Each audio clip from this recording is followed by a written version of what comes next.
Start. In the name of the Father, and of the Son, and of the Holy Spirit. Amen.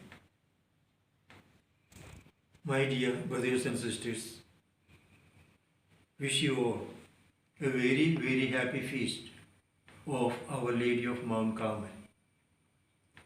Today, the church is celebrating the feast of Our Lady of Mount Carmel. As you know, this very name indicates it is related to a very beautiful mountain in the Holy Land.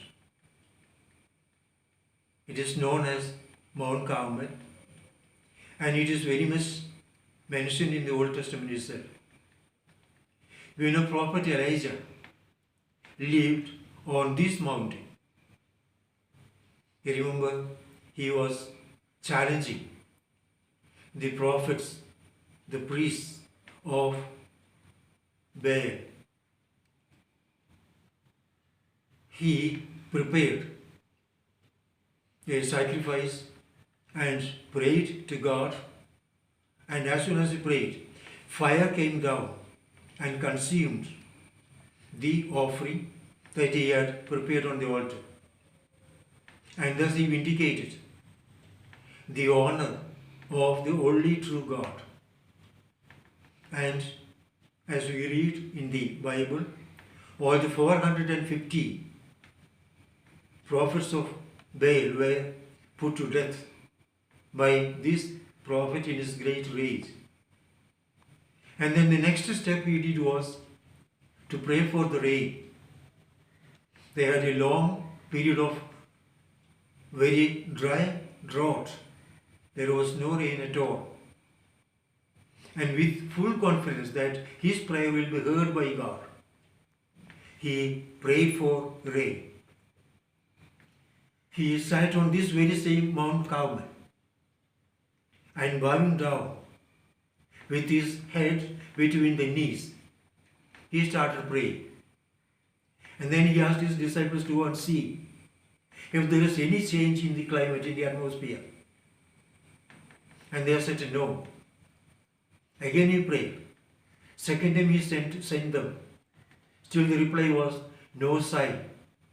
Thus he repeated it 6 times, and the 7th time they came back saying, there is a small cloud,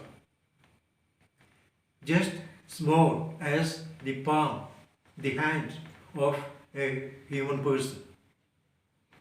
And this small cloud immediately grew very big, covered the whole sky, and the whole region was blessed with heavy rain. It was a heavy torrent, and the whole earth was soaked in clean water. The wells and ponds and rivers all were filled with water and began to overflow.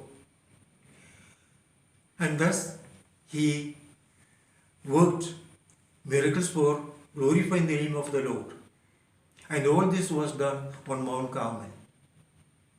And then it is said the prophet Elijah lived on Mount Carmel with his disciples. And recently the monastery which was built by them, in which Elijah lived, the remnants of it were found. And so thus it was considered as the cradle of a life of prayer, contemplation, meditation, and so on.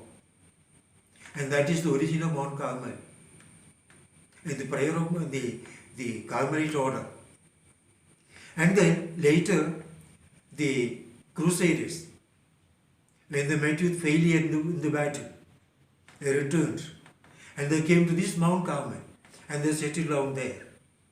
They didn't want to go back to their own country because perhaps they were a bit ashamed, or rather they were attracted by the solitude and silence of this place and they decided to live there. And thus they lived as a great community. The Carmelite rule was given to them by the Patriarch of Jerusalem, and thus the order was formally constituted. But later we see because of certain adverse circumstances, these Carmelites, these religious, they had to flee to England. And there also they didn't get proper acceptance. So almost their existence was almost about to be extinct. And then it was the then Prior General of the Carmelite order began to pray to Our Lady very earnestly, very sincerely, and with real deep feeling in the heart, asking for the protection, for the help of Our Lady.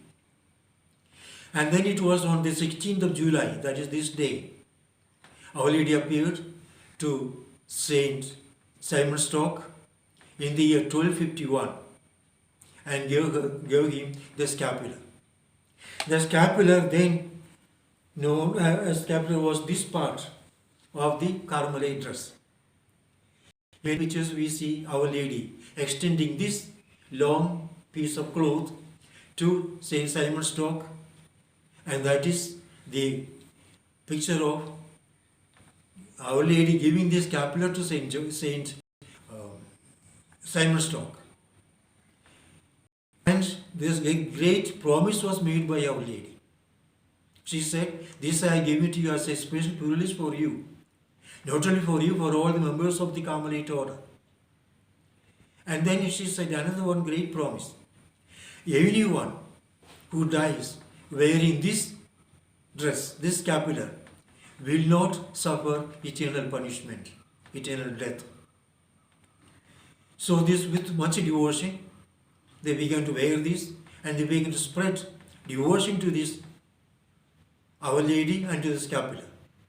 Later the church accepted this devotion, and for the convenience of the common man, the shape of the scapular was changed into this way, which is now the form of the scapular we are using commonly.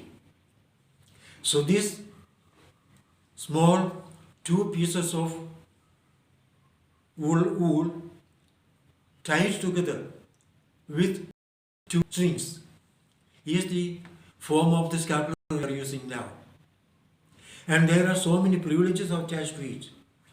Many may ask why, what is the speciality is there so much? Two pieces of just woolen cloth. And what special power is there in that? Anyhow, we take this as a special gift from Our Lady, as a special dress given by our Heavenly Mother, as a sign of her special love, her special concern for her children. We see in the Old Testament, God Himself makes a dress, a garb made of skins, and giving to Adam and Eve, allowing them to dress themselves in this garment.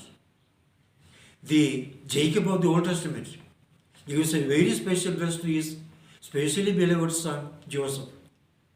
Thus, giving a special dress is seen as a special sign of love and sign of concern.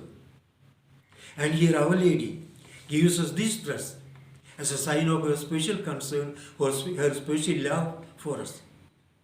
And she has also promised great protection and love, maternal concern, maternal help to those who wear this scapular with devotion and with real, sincere desire to become more and more attached to the Heavenly Mother. So let us take this opportunity to understand better the meaning of this vestment, this dress that Our Lady is giving to us. And let us try to appreciate more and more, and let us try to wear it with real, true devotion.